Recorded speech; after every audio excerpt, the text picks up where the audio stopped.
Good morning, everyone. Welcome to Sun Up on 7. It's time for our first conversation with the People's Nurse, a life coach who's visiting from California. She brought some sunny vibes with her, and we absolutely love it. We have Miss Shannon Jackson. We're going to be talking about living your life without limits, what the project is, what the program is about, and of course, she's been here in Belize doing meaningful conversations with young people. So let's get to know more about her. Let's get to know more about the program and what have you been doing in Belize so far? Before we get there, Ms. Shannon, let's do a quick check-in.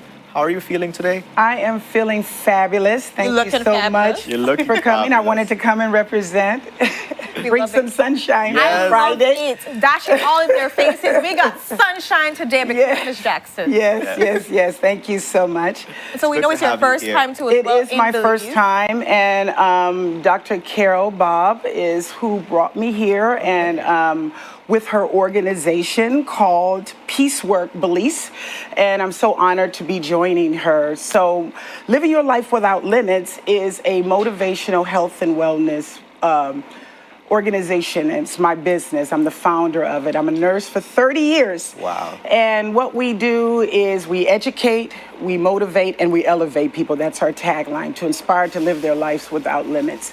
But what I was doing since I've been here is partnering with Dr. Bob in financial literacy, combining that with health and wellness. Okay. Targeting the youth. So yesterday, I had the beautiful privilege to visit 3 schools here, and we were able to give I think it was about over 30 students, if I'm not mistaken, with $50 savings account to start them in financial literacy, to learn the importance of having a savings.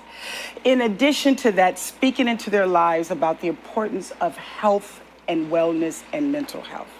That's so interesting.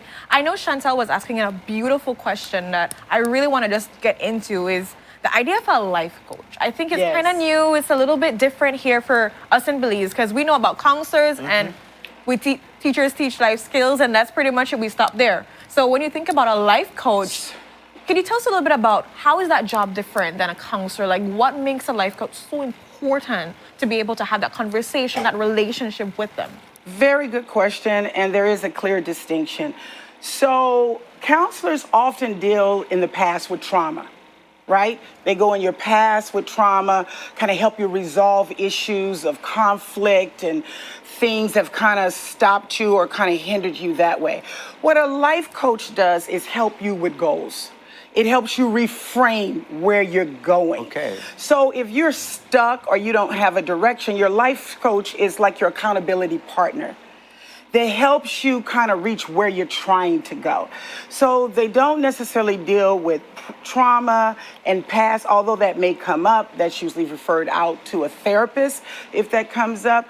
But what's so great about me, I'm kind of a double impact. I'm not only a life coach, but I'm a certified national nurse coach. So there's a national examination in the United States that you also can do that. So what I do is not only help you with goals and frame, kind of help you figure out where you want to go and help you make tools and resources to get there, but I also look at the health and wellness aspect of it as well. So it's 2 for 1 when you work with me. I love it. So why did you choose to work with young people as a life coach? I work with everybody. Everybody. Everybody. But the mission here was for young people. Why is it so important? If we don't reach our youth when they're old, they develop bad habits when they're older. The process of wellness and health starts infancy. It starts adolescence, then into teenage, then into adults. So if we get them early to change their thinking about themselves, to develop self-love, because that's what it's all about. And one of the conversations we dived into yesterday is about the most important thing you can do in life is love yourself. I love it. Very true. Beautiful. Love yourself. And I revealed something to the students to tell them how this journey came about for me. I was a teenage pregnancy at 15 years old. Yes. I didn't have self-love for myself. At 19, I had my second child. 2 different baby daddies. Something's wrong here. I wanted them to connect the importance of self-love. But When I got my mind right and I started getting my esteem right and feeling good about myself, one thing I never did was stop school. At 22, I graduated with 2 kids, single. Pulled myself off of welfare, pulled myself off of food stamps. I was living in Compton, California, born and raised. Okay. And some of the people were saying, but I have a ghetto. I said that's what that was considered, the ghetto or the hood as well, back in that day. So when you have self-love, you're gonna do things that make you better, mentally, physically, emotionally, financially. It starts within. Right. And so those were some of the conversations that we have. You know, there's a scripture that says, charity begins at home, then spreads abroad. God gave me a deeper revelation. That home is me. Yeah. If I love me and take good care of me, I can better love you, love my community, and love others, because I'm gonna make sure I'm healthy in my thoughts, healthy in my mind, healthy in my body, so I can give out more and pay it forward. Yeah, Shannon, I want to tap into that conversation that you had with the students, and of course we missed out because we were not there. So can you tell us or give us some guidance into how can we harness this self-love? Well, one of the things I did was I created during the COVID time. I went to New York. I'm from California, born and raised. Shout out to California. Shout out to California. But when the pandemic hit, New York was the epicenter. And during that time, I went there to when the governor asked for nurses to come. So I was there on the front line, seeing the bodies dying, seeing all of this. So I came back and I created a self-wellness journal. Okay. And a part of that is, one, having appreciation, being grateful every day, but identifying self-care goals. What is it that you want to do that's gonna help you feel good about yourself? Affirming yourself daily is so important. And I also talk to the students about if there is some challenges with mental health, depression, anxiety, the suicide rate across the world is higher in teenagers and adolescents and young adults that we've never seen before. And only thing that COVID did with the isolation is mount up on a problem that was already increasing. Yes. So we talked about the importance of having self-affirmation, having self-care goals on a daily basis, and getting help if you find that you're struggling with mental health issues. I love that, and especially knowing that your background also is with nursing too. And so I want to kind of steer the conversation towards that, looking at our nurses here in Belize, because we've had them here on the couch talking about the struggles, literally saying, I don't think I can take another debt. Like, I think it's going to break me. And so could you talk a little bit about the self-care that nurses, that medical professionals have to take in of consideration? Because a lot of times there's that on the go, you have to get ready. COVID was just here and you had double shifts. You're like, there's no time for you. How can you be able to take care of yourself when you're in those kind of conditions and there's no time for you? Absolutely, you have to take time. It is a mandatory piece. There's a mass exiting in nursing, by the way, since COVID hit.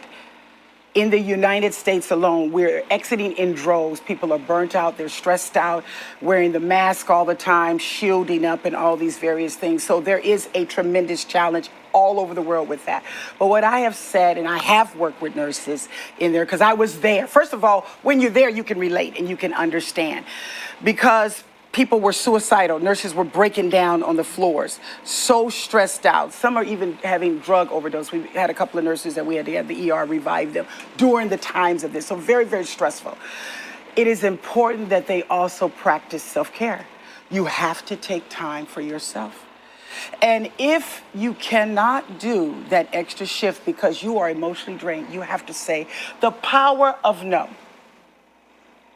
And what self-care is, I want to say this, there's no magic thing.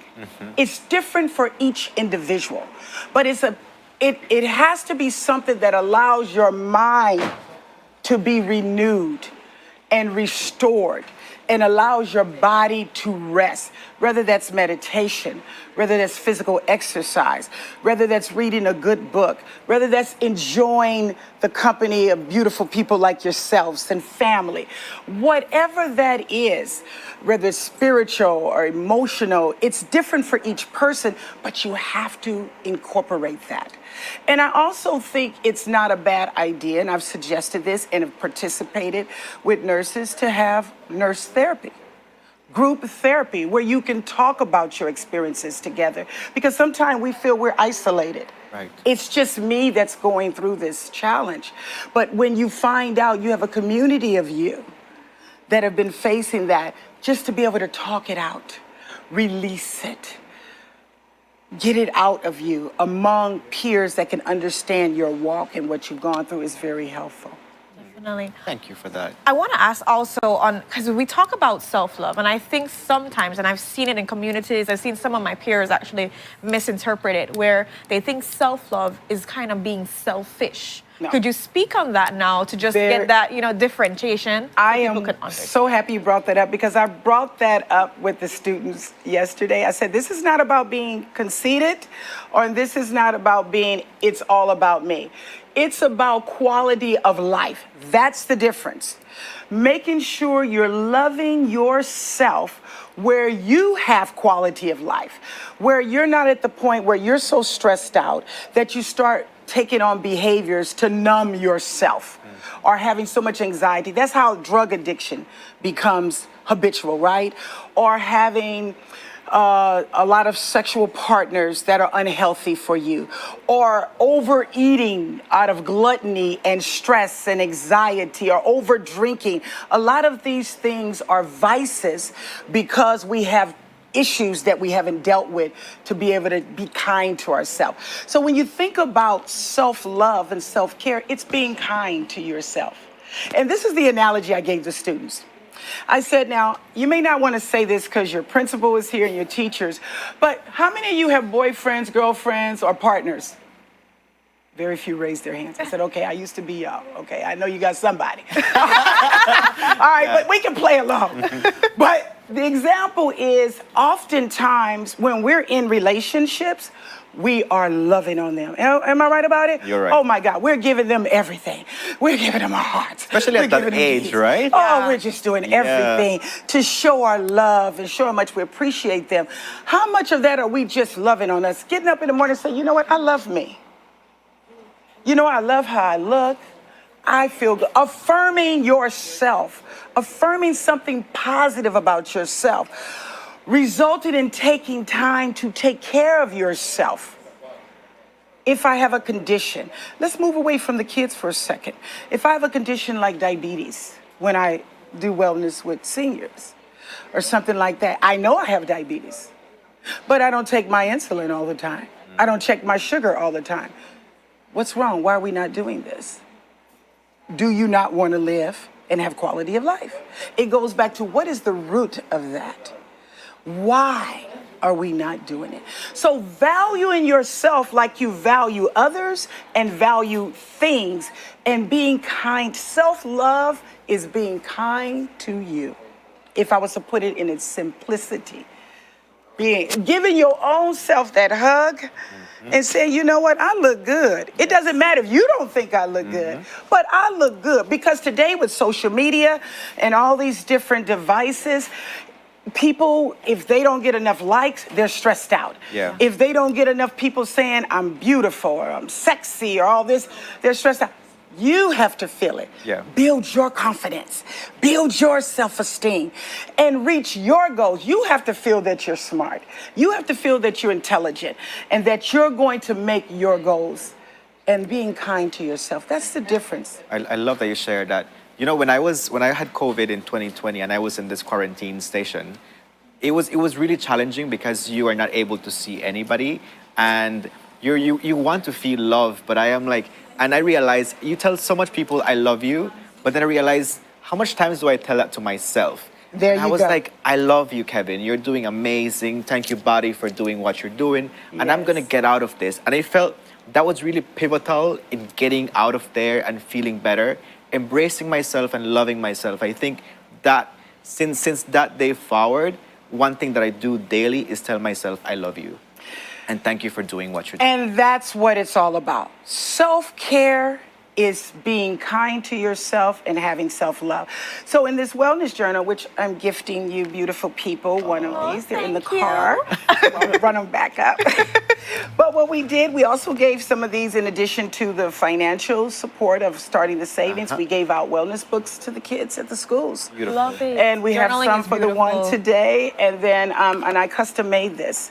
And then we also gave out t-shirts. And one of the things that we do, as Kevin was talking about on here, is it talks about one thing. What is your self-care goal for you today?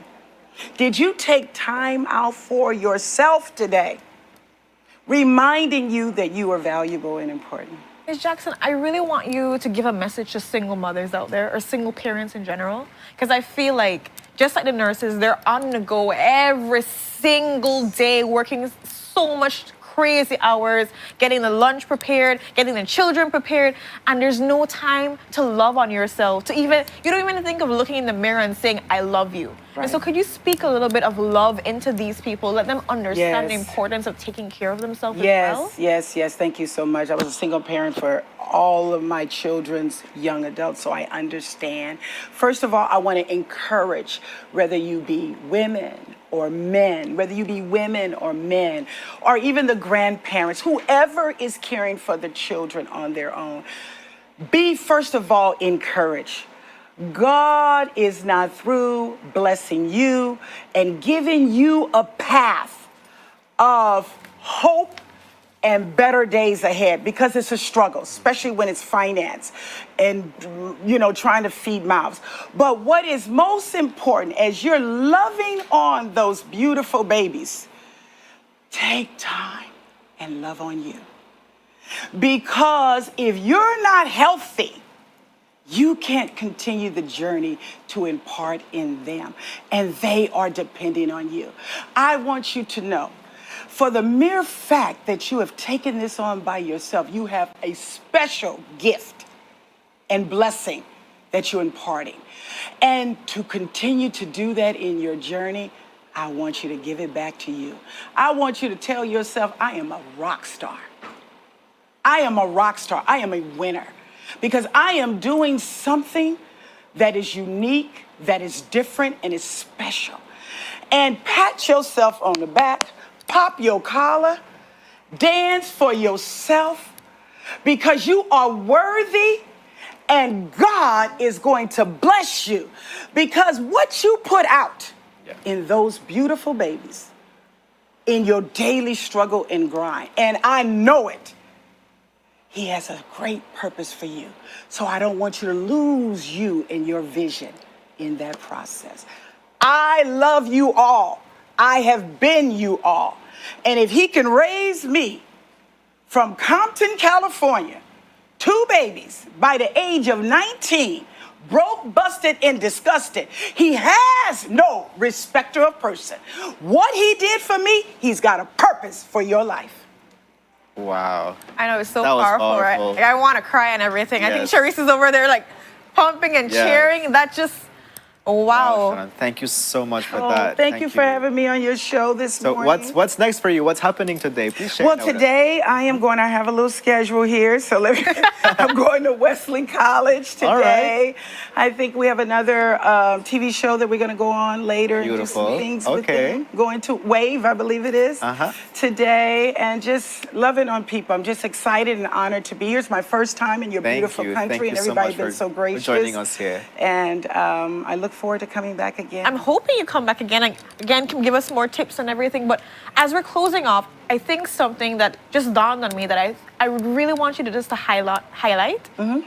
I think it's awkward sometimes for some people to speak love on themselves. Yes. It's awkward to say I love you. It's awkward to say you're beautiful because you want to hear it from other people. Right. So can you talk a little bit about kind of getting into that Starts with atmosphere? practice.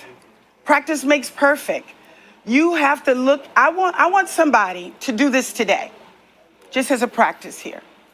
Go to your mirror. First of all, because a lot of times we only go to the mirror when we get ready to go out somewhere and we want to see how we look, right? We're going to fix ourselves. But I want you, I don't care if you got your rollers in, I don't care if you got your PJs on, I want you to go to the mirror and say to yourself, let's practice this. Shannon, I love you. You are special. God made you fearfully and beautifully made. Affirm yourself. Say something positive about yourself, whatever that might be. But once you start doing it, it becomes a part of you like anything. You have to start. And I want you to look in the mirror and say it, because you're looking within your image. And you say, you know what? I like my eyes.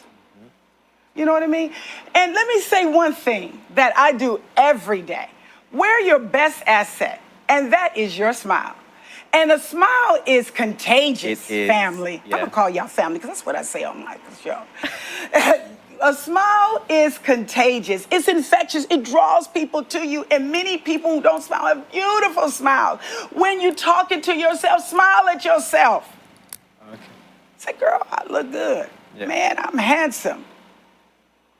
That's giving self-love back to you. And as I often do, and let me do it today on your show as I leave your mind, on my show when I end my podcast, I say, remember, family, love yourself. Take care of yourself. Because guess what? You are absolutely worth it. Thank you for tuning in, and I'll see you next week. Wow. Oh, I love it. That's a good way to That's end. a good way to end off this segment. I love it. Thank you, Shannon. Thank you for helping us to love on ourselves. We truly appreciate it. You really came with the right outfit, with the right vibe. The energy was on point. The Thank you blessings were just pouring out. I'm hoping everyone out there, no matter what your age, your gender, whatever it is, you can take something from that and just ride with it. It's Friday, going into the weekend. Like, let's be kind and loving to ourselves. Come on, we got this today. So go front to your mirror just before you go to work. Go front and just speak love into you, please, if nothing else. Absolutely. So, thank you so much, Ms. Jackson, for being here. We truly, can't wait to come back. We can't wait for you to come back. My honor to be here. Thank you so much. And so with that, we go to our next commercial break. When we're back, we're getting the updates from London with Katie Usher, guys. Stay tuned for that exciting conversation. We'll be right back.